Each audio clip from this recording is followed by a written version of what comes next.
This is Bonjour Chai, the Value and Values of Jewish Day School edition.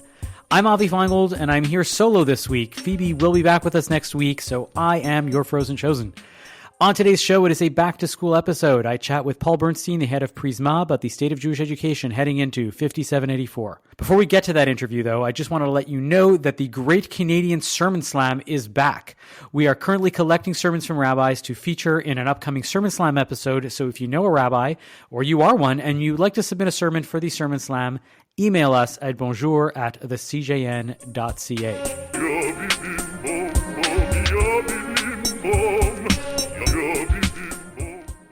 Beth David Hebrew School is now accepting new students. One of Toronto's most dynamic, egalitarian, conservative congregations is offering personalized Hebrew lessons, hands-on learning, exciting field trips, and small group activities, all with a hot dinner included. This is Jewish exploration that will last your children a lifetime. Classes run weekly on Monday nights from 5 to 7:15 p.m., starting September 18th. To learn more and enroll, visit bethdavid.com or email Adina, that's ADINA, at bethdavid.com. So September is upon us. School supplies are being purchased, backpacks are being filled, books are being covered.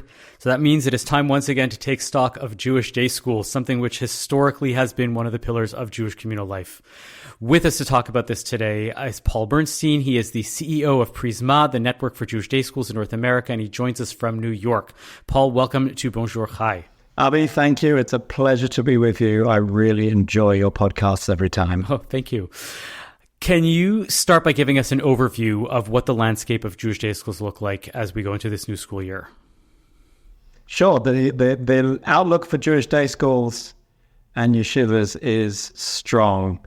During COVID, they did an exceptional job at continuing to educate, continuing to provide community, and continuing to do the very best they could for their students and all of their staff.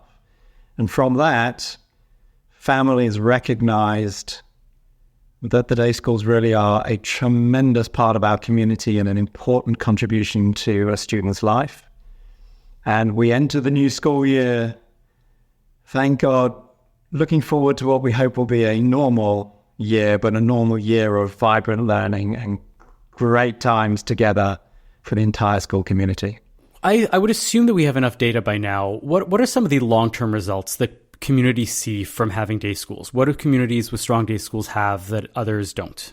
The day school is really a backbone part of any Jewish community. One of the most tragic things you see, if you want to start from what happens without a day school is that a community that loses its day school or doesn't have a day school sometimes can really struggle to attract people who want to connect with Jewish life, even, very importantly, Jewish leadership, such as rabbis, in order to operate their other functions. So one of the first things that day schools do is directly and indirectly bring leadership. Directly by producing well-educated, well-rounded, well-prepared, young, committed Jews who then disproportionately go on to lead the Jewish community in camps, in Hillel, in federations and other institutions throughout their lives. And indirectly, of course, by bringing together families and attracting the other leaders that the community needs in order to be strong. So essentially what you're saying is that if somebody is looking at a Jewish community and they don't see a day school, it sends a signal that that community is not as committed to Jewish life or to continuing Jewish life. And by extension, the graduates of any given day schools tend to stay in the community, tend to reinvest a lot of their energies into the community, and thereby be able to reinvigorate, keep the communities vibrant and alive. I wouldn't say that not having a day school is a criticism of that community. Actually, the most common factor is the community tries incredibly hard to sustain a school and just simply can't manage it because the numbers aren't there. So it's not a reflection on the attitudes or leadership of the community. It is just an even greater struggle for that community when they don't have a day school than all the issues they might face otherwise. And the reality of that is a proof point of the positive, which is when you have a day school or when you have day schools, it really does form part of the core of what makes our communities strong. Now, not everybody becomes a leader after going through a Jewish day school. People who go through day schools, do they contribute in other ways to the community?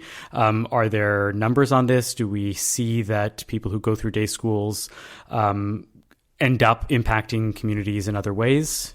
The impact of a Jewish day school on someone's future is very broad.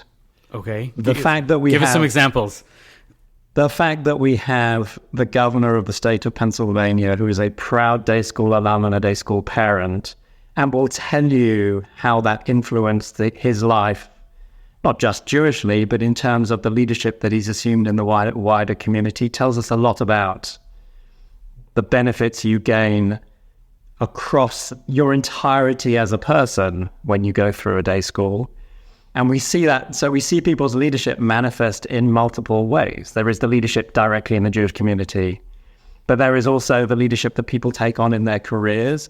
And that can manifest not just in the skills that they bring technically, but also the skills they bring as leaders.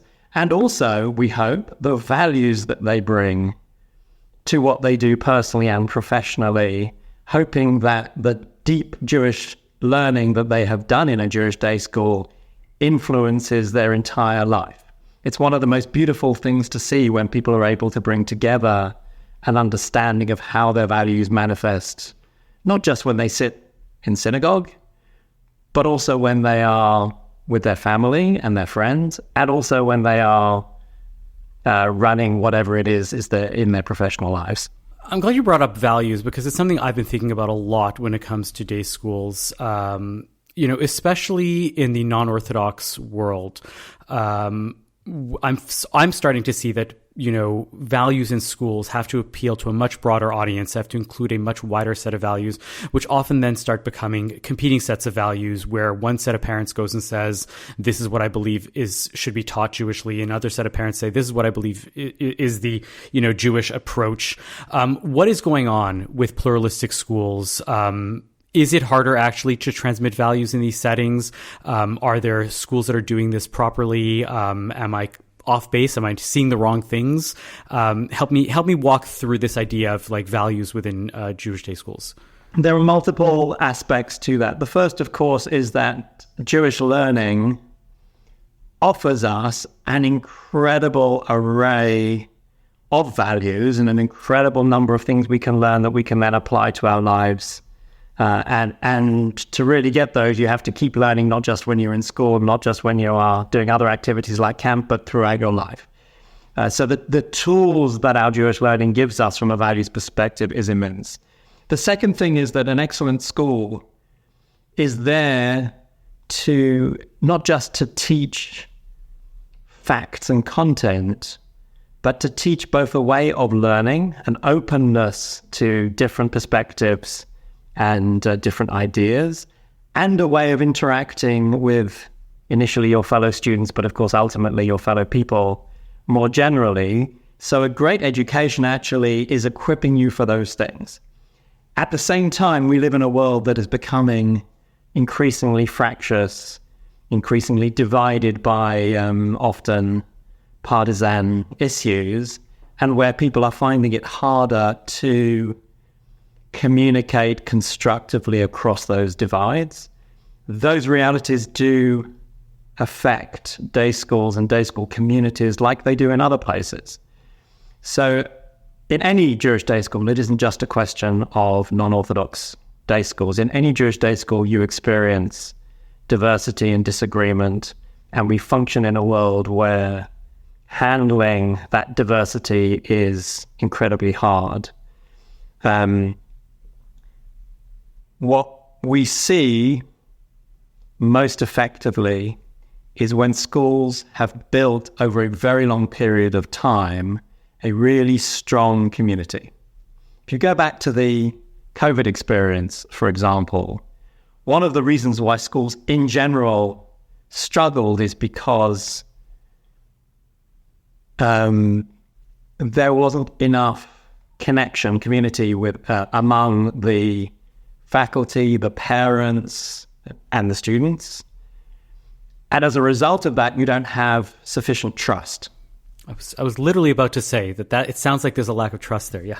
Trust is a very, very central piece. And one of the things that we saw at times when in those first 6 months of COVID, and so many schools were struggling even to operate online for reasons that went beyond resources. It was often about communication and relationships. And Jewish day schools did an incredibly good job, and most of them went back in person way sooner than the vast majority of other schools. Central to that was the fact you had trust within the faculty and staff of the school and between the school team and the parents, because they had built community over a long period of time. So there's no simple answer to the fractious world we live in, and we all need to work incredibly hard to encourage diverse viewpoints and encourage effective and constructive communication. I think that Jewish day schools have the tools to keep growing in that area and to handle more situations that might be possible in other environments. And it's something that I know our school leaders are incredibly committed to working on. If I can try to reframe that. So it sounds like what you're saying is if you have diversity, we're going to have diversity of views on abortion, let's say, or on gender issues. Before we even get to that, we should be looking at the issues that divide us within the community and trust ourselves and say, well, we should be able to come up with a comprehensive policy on kosher that everybody trusts in and believes in for the school. And if we're able to work through that, we should be able to work through many, many other issues as well. I think there are different approaches. There are policies, and for example, but I guess what I think about the kosher thing as like, it shouldn't be political, and yet you have parents that I'm sure are very strictly kosher in pluralistic schools, and you have parents that are very much not, and that believe in not keeping kosher as a value for whatever reason. A school should be able to navigate that within the school and also without the school, outside the school. So there's the two aspects of it. One is your ability to navigate disagreement, so the process of managing when that disagreement happens. But the second is the clear, well-articulated, well-communicated set of values or guiding principles that your school lives by.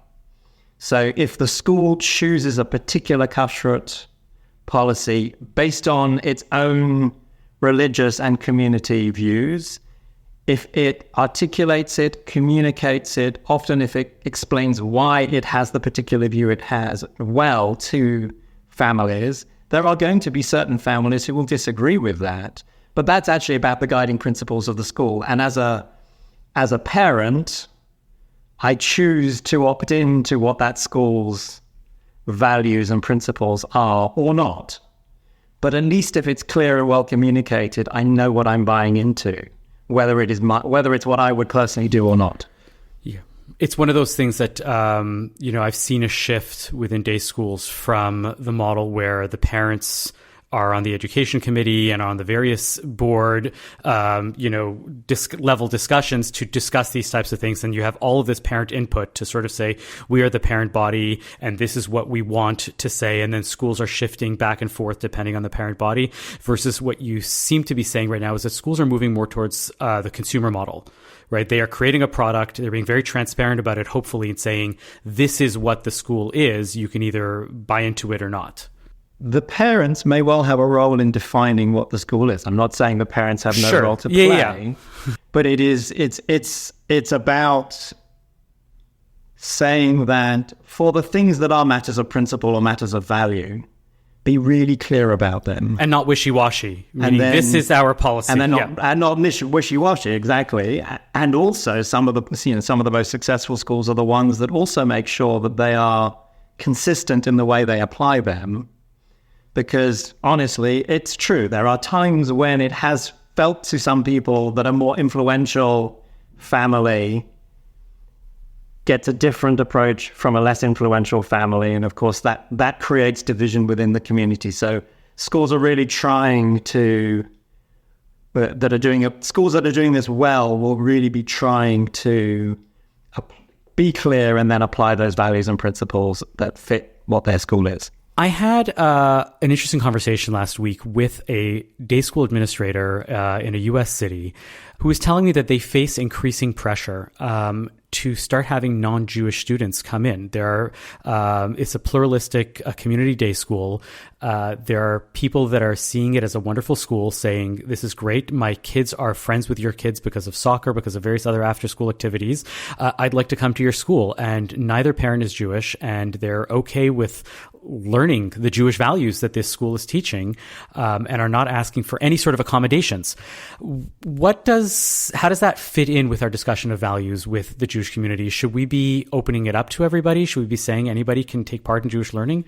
One of the most fascinating questions we've grappled with in building Prisma as the network for Jewish day schools is the diversity of those schools.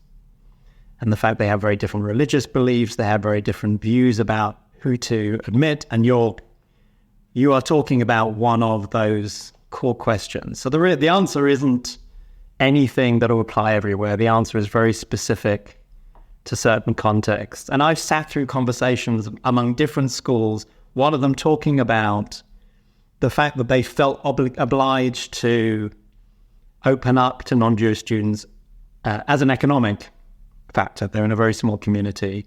And what they were talking about was, what does it mean for the culture of the schools when I have a mixed population like that? And my answer to that question comes back to the same issue that we've spoken about in terms of if you really understand and are clear about your values, and actually I would add to that, if you're clear about your vision for the school and what it means not just to be a day school, but to be a Jewish day school, then once again, the non-Jewish families, if you choose to admit them, are buying into your values. And obviously you have to express them in a way that is appropriate to their lives, since they are not going to be expected to practice in a way that Jewish kids might be. And the same thing is true across the spectrum of what we deal with. In a conversation I was once in exactly about this question, another school, which happened to be from a much larger community, it was in South Florida, a larger Orthodox school, was talking about what's the impact on the culture. They actually expressed it as the hashkafa of the school, because in South Florida, schools have increasing numbers of families coming from Latin America among their population. It's not a Jewish, non-Jewish question, but it's all about what's the culture of the school. And it starts from values and it starts from vision. And then it builds out into a really careful, sensitive thinking about how we live the values and vision in the context of inevitably changing demographics that we experience. What it highlighted for me as a question or as a discussion point was that all of a sudden it crystallized the basic polarities. And I know that it's not polar, but on one pole, when it comes to Jewish learning, when it comes to Jewish day school, a lot of people say it's the learning, right? My kid needs to learn about Jewish information, knowledge, wisdom, Talmud, Tanakh, Jewish values, history, all of these things, and I can't teach it, so my kid is going to go to a Jewish day school. And on the other hand, you have parents who basically say, it doesn't matter, I don't care what they're learning in the school, I want them to be in a Jewish culture, I want them to be around Jewish students, right? So on the one hand, if you have a non-Jewish student, I don't care if they're learning something that is Jewish or not, that's fine, right? It's okay. But for the cultural piece, it becomes all of a sudden fundamental. Is this a school where my kid will only meet other Jews and therefore hopefully, maintain that continuity, or whatever we want to discuss, the big words that have yet to be, mentioned. But it really highlighted so much for me that this is where we're sitting in terms of Jewish learning. And again, it's not one to the exclusion of the other, but it's very often, an important piece for that. It comes down to the fact that we live as Jews with a holistic view of the world. I mean, even if you go back to the fundamental text of the Shema, where it talks about teaching to your children, it doesn't say, sit down with your children with a book and teach them. It's when you rise up, when you sit down, when you go in, when you go out. It's about your whole life. Yep. Teaching to your children, meaning it's not an academic exercise, it's a whole life exercise. Are you in the market for a new watch or a special piece of jewelry? Are you looking for the perfect engagement ring to pop the question? Atelier Lou has all this and more. Eric and the team at Atelier Lou can craft a piece for you. Or you can select from some of the exclusive designers that they offer. From a simple bangle to a statement necklace, Atelier Lou can make you or your loved ones sparkle. Located in the heart of Westmount in Montreal or online at atelierlou.com, visit Atelier Lou for your next watch or jewelry purchase. And when you do, make sure to use promo code BON18 for 10% off your next purchase. That's atelierlou.com. Are we seeing some of the antagonism between parents and schools that we have been seeing in other outside of school, in non-Jewish day schools or non-Jewish schools in general? Are good, the right schools are the ones that are trying to create this harmony, as you're saying, or are we actually seeing schools in the Jewish day school movement where there is a lot of discord between the parents and the educators? Discord happens. As I said, we're not immune from the trends that exist in the wider world. And it may not necessarily be about creating harmony in the sense of a homogeneous single view, because that may not be either desirable or possible. It's about our ability to coexist, to converse, to be side by side in a respectful way as parents and as those inside the school on a day-to-day basis as well. And what we see is some very effective behaviors on that within day schools. We see times when it doesn't work so well, like in the wider world. And we also see times when actually things are working pretty well, but the glory of WhatsApp or social media is that something can be blown up in We've quite seen that in Canadian day destructive schools way. as well. Absolutely. We see, I would say we see that across the US and Canada. And of course, the rest of the world is experiencing this too. And we see that in other sectors. When I talk, for example, with camp directors or Hillel directors, they are very aware of the positives that can come with social media and things like WhatsApp, and also sometimes the destructive behaviors that are possible as well. Yeah, it's fascinating because you have so many educators that sit there and talk often about, and schools talk about the dangers of social media, and yet they're the first ones out there with Instagram accounts and communications directors that are posting first day of school videos and back to school. And there's a recognition that it's inevitable that you have this while still also creating this paradox of telling kids, don't do this, it's not very good for you. Yeah, these tools are there and can be used positively. And sure. I've personally been part of WhatsApp groups that a lot of the time are incredibly helpful. I had one of my children was on their gap year in Israel last year, and of course, when you're in Israel, things happen, and it's very helpful when the organization is able to communicate in real time to let you know, for example, that all of their participants are safe. And on that same WhatsApp group, when something happened that one family was unhappy about, that family can broadcast it to the entire group in ways that didn't happen before we had these tools. You mentioned schools and Hillels. What is the rest of the landscape looking like these days in terms of supplemental schools, Sunday schools, Hebrew school, afternoon schools, summer camp? Where do those fit in when... I assume you think that day school is the ideal for every Jewish student, or for most every Jewish student. Where does the supplemental Jewish education fit in? And where do we say, you know what, actually, you're an ideal person. You don't belong necessarily in Jewish day school. You belong elsewhere, while still getting a Jewish education from certain places. I think the research shows that the best experience, if we're looking for the best experience, is actually a combination. The kids who go to day school, go to camp, become counselors at camp, participate in Hillel, become leaders in Hillel, or any combination of those, end up more involved, more committed, and looking back on their experiences in the most positive ways, because they bring different things to your life. And as you go through, for example, when you become a camp counselor, you are using everything that you accumulated as a camper and as a day school student over all of those years. So actually it's very much a combination, and we work very closely with our colleagues at the Foundation for Jewish Camp and at Hillel International because we believe in the complementary nature of the activities, as well as increasingly what we think about day schools as a center of community. And as a center of community, they should have ever stronger relationships with the other organizations in the community. So, for example, schools and synagogues working together is a really powerful thing. My own shul had a youth Shabbat where they serve all of the youth, whether they go to public schools, independent schools, or Jewish day schools, bring them all together. But part of that is actually bringing in the leadership of the local Jewish day schools to be part of the conversation, part of the learning, part of the fun. Mm-hmm. So partnership between our different institutions is incredibly important.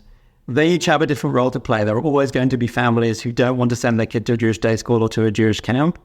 And the way that we work together to provide the best possible opportunities, I think, is what we need for the entire community. I've had a theoretical disagreement with my wife for years. I know I've asked other educators in the past about this, even on the show, I believe. You must get people who say, I'm going to send my kid either to a Jewish elementary school or a Jewish high school. I can't afford to send it for either. We'll get to the funding, shortly. If you have to pick between sending your kid to a Jewish elementary school, a K through 6, K through 8, or a Jewish high school, do you find that there is a clear winner one way or another? There's interesting research that shows the specific value of a high school. Yes. I always say this. I'm so glad to hear. because of the time of life and what it is to be a teen and the really critical moment you are at. Yeah. I actually am a product of an elementary school, Jewish day school education, and then I went somewhere else after that. And from my point of view, the foundational learning, the experiences of everything from Kiddush in school the mock Kiddush on a Friday or a mock Seder that we did before Pesach or before Passover, they are crucial foundational experiences that go deep into my soul, if you like. And I'm not sure research can measure that so easily. So I would argue a yes and. I hear. I think you get different things from those experiences. And we totally respect when people are making a choice, for example, to start to do the early years or to focus on the high school years. And yet, even though it's an experience I personally didn't have, seeing my children graduate, having been all the way from K through 12th grade in day schools, it's a beautiful thing. And the things that they know and experience and are deep within them are way beyond what I think I got from my day school, my more limited day school experience. I've really believed that if you care about Jewish learning, then a lot of the learning that happens in K through 8 can often be done at home, whereas the level of learning that you learn in high school, right, the Talmud, the Mishnah, the advanced Tanakh that you're learning, and the values that you are able to discuss with a high school student is so much deeper than most parents are able to do, and that the values there, combined with the gap that you have of only 2 months between a Jewish high school and a Hillel, means that it's often more likely that a student will then walk into a Hillel right away, as opposed to having a 5-year gap between their Jewish learning and their university life. I don't know if we have the data for that, but there's something interesting about what you're saying about the relationship between school and home, and the learning that goes on in both. And of course, both are essential to a child's development, not least because the learning is not just about knowledge, it's about deep experiences. Living it, yeah. The Kiddush has to be Kiddush you do in school has to be reinforced by the one you're doing at home as well. Exactly. As you can tell from my accent, I didn't grow up in North America and lived in the United Kingdom until actually my children were in their early years. And by chance, my wife was working for the Federation on Education Issues, and particularly on lifelong education issues. At the time, and this was in the early 2000s, enrollment in Jewish day schools in the UK was growing rapidly. And one of the things that they were seeing is that parents were feeling lost because suddenly their children were learning things that they couldn't share with their children because they didn't have that background and they didn't have the knowledge themselves. Yeah. So it's not, unfortunately, not every family is equipped to provide the sort of depth of Jewish learning that a Jewish day school can provide. Sure. Which is why it's a yes and home and school. And also, by the way, emphasizes the importance of community because the parents can gain from what their children are getting in a Jewish day school as well.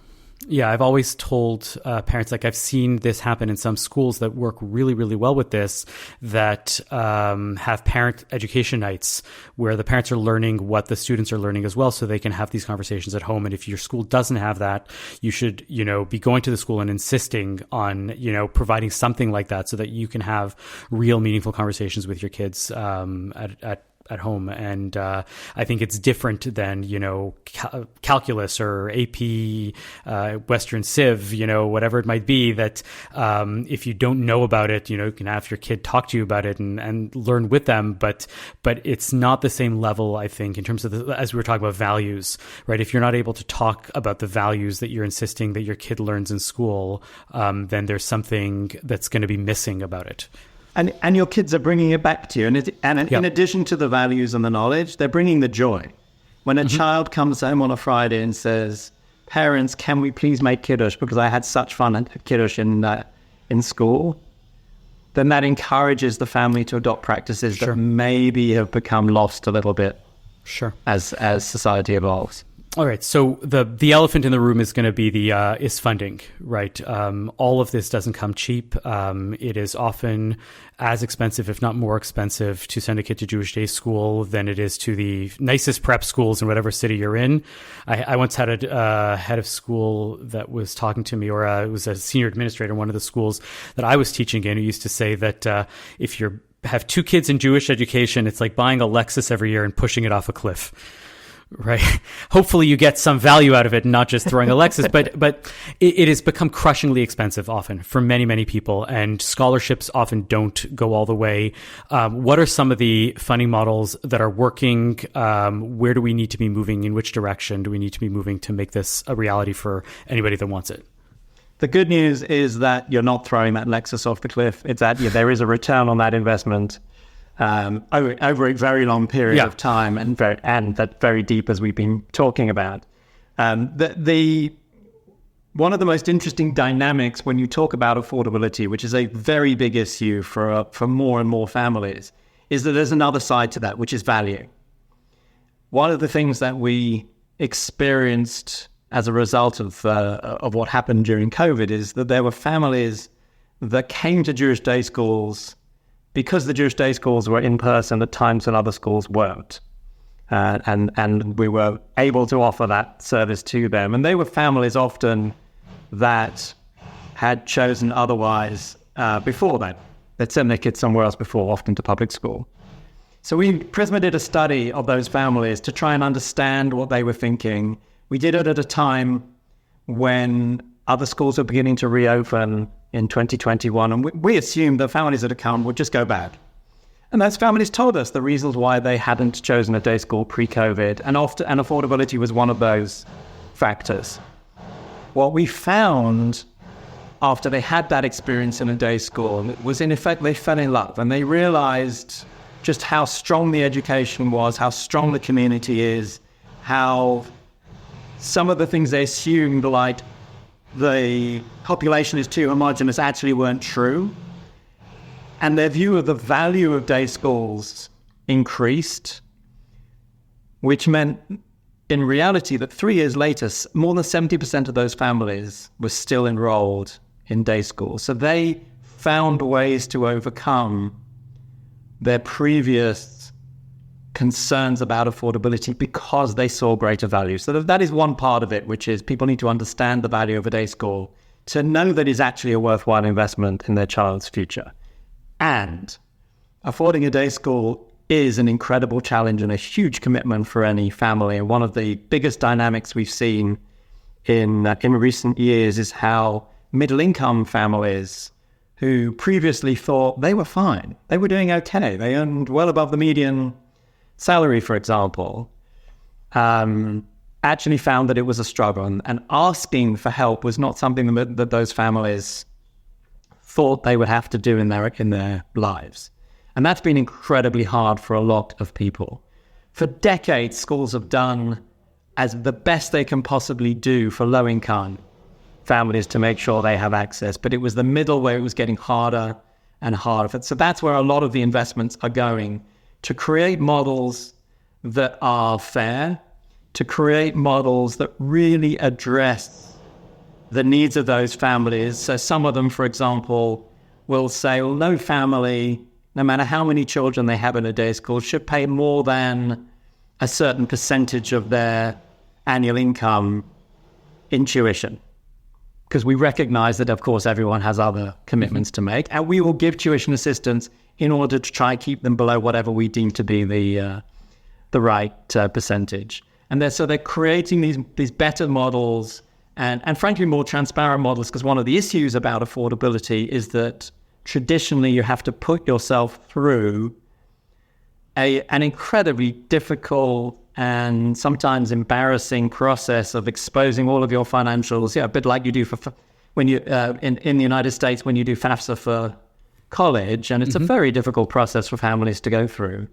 And trying to create more respectful, really more welcoming processes is as important as the dollars that we offer in order to help families there. And the last thing I'll say on this is that many individual schools are sometimes, and it's even better when it's whole communities, are putting an enormous effort into raising funds to support tuition assistance. One example is the Generations Trust in Toronto, which really has raised a large amount of money because philanthropists in the community see the importance of day schools and is investing in how to increase access for middle-income families among the Toronto elementary schools. And it's a very bold, very powerful experience, and one that other communities are now trying to emulate. So between that and Tannenbaum Chat, I believe also is one of the bright stars in the Prisma world in terms of what they've been doing with their tuition assistance programs. But what I've seen, if I can push back just a little bit, is that we're relying increasingly on major donors and major gifts for these types of tuition assistance programs. And is that really viable in the long term? Or do we, it's inevitable that we're going to have to rely on the community. But at some point, if we are always relying on major gifts, is there something that's going to inevitably collapse under that weight and make the whole system not viable anymore? There are actually a number of parts. The first one actually is what you're referring when you mentioned Tannenbaum Chat, and the Kadima School in Los Angeles is another example of this, which is schools that did two things. One, they really invested in and prioritized excellence. And the second is they reduced the cost of tuition significantly. Those two things must go together. If you just reduce the price, you don't do anything about excellence, you're not going to attract the families. Tannenbaum Chat, not quality. Because it's not quality. Both schools, Kadima and Tannenbaum Chat, have increased their enrollment very substantially, and of course, as you grow towards capacity, your average cost goes down. So actually, it becomes more affordable because the marginal cost of each student, in certain circumstances, is lower than the average. So that is the first piece, which is how you optimize quality and the level of tuition. The second piece is the community investment. One of the things that is so interesting to us is, first, when we look at the proportion of community funding that goes to Jewish education. I won't even talk specifically about Jewish day schools right now, but the funding that goes to Jewish education, and going back to that experience in the UK where enrollment increased very substantially, one of the first actions they took to create that momentum, and it was led by Rabbi Sachs when he was the chief rabbi, was to convince the philanthropic community to invest more and to invest a larger slice of the pie, if you like, in Jewish education as opposed to in other places, because often Jewish education is under-resourced overall in the philanthropic mix.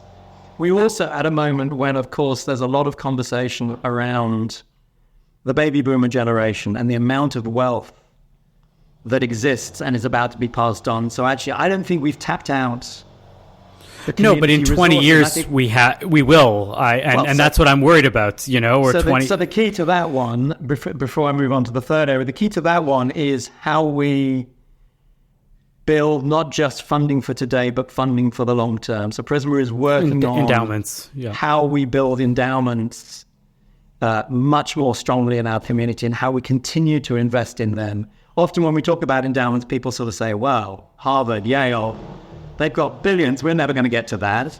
And of course, Harvard and Yale didn't have billions when they started, and they took several hundred years to build them. We have to believe in our future and then invest in those endowments to make them possible.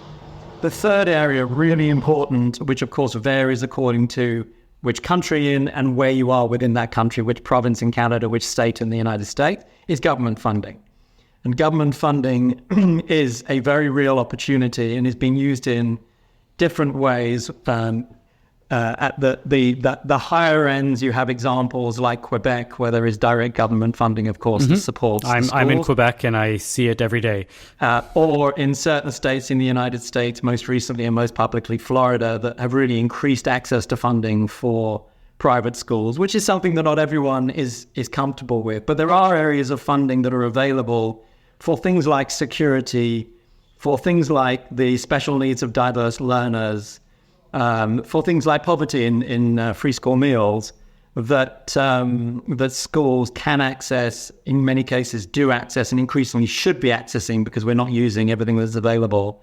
And we should be making the case for more funds to be available in whichever state or at the federal level, whichever province, or at the national level in the US and Canada. I find it fascinating because on the one hand, it boggles my mind why people don't move to places because of the increased funding to Jewish day schools. You know, Quebec has some of the lowest day school rates in all of North America, and yet you don't see this influx of people coming in, and they're, because of the French, and I have to deal with this, and I have to deal with that. And I'm like, but you care so much about Jewish learning and Jewish day school for your kids. You should be the first ones in line to come to Quebec or to Florida or to other places.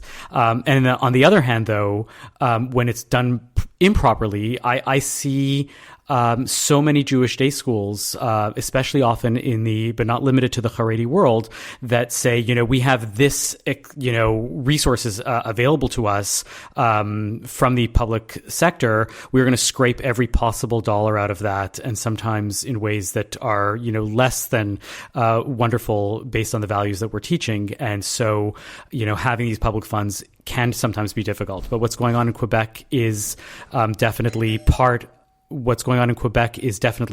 of the model that we are wishing happened elsewhere. And, I think that, as you're saying, that we do need to create these endowments. We do have to be thinking of much more long term. I happen to be of the opinion that part of that long-term strategy is getting everybody to pay for it. I know that there are some communities that do this, and I wish there were more. I don't know if you have a comment on that, where it becomes a tax on every federation dollar or every synagogue membership, whatever it might be, that there's a day school line item in every donation that you have, so that people see, even though they don't have kids in Jewish day school, they are still benefiting from it because it is a public good, as we spoke about at the very beginning of this. That's one of the most powerful issues in relation to how much is being invested in Jewish education, is to recognize how the entire community gains from it, that it is a public good, exactly as you say.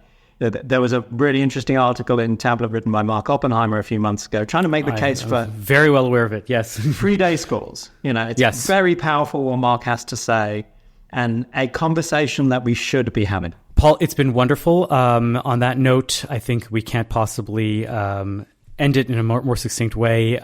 It's been great to have you on, and thank you so much. Thank you very much for inviting me. It's a pleasure to be with you, Ami.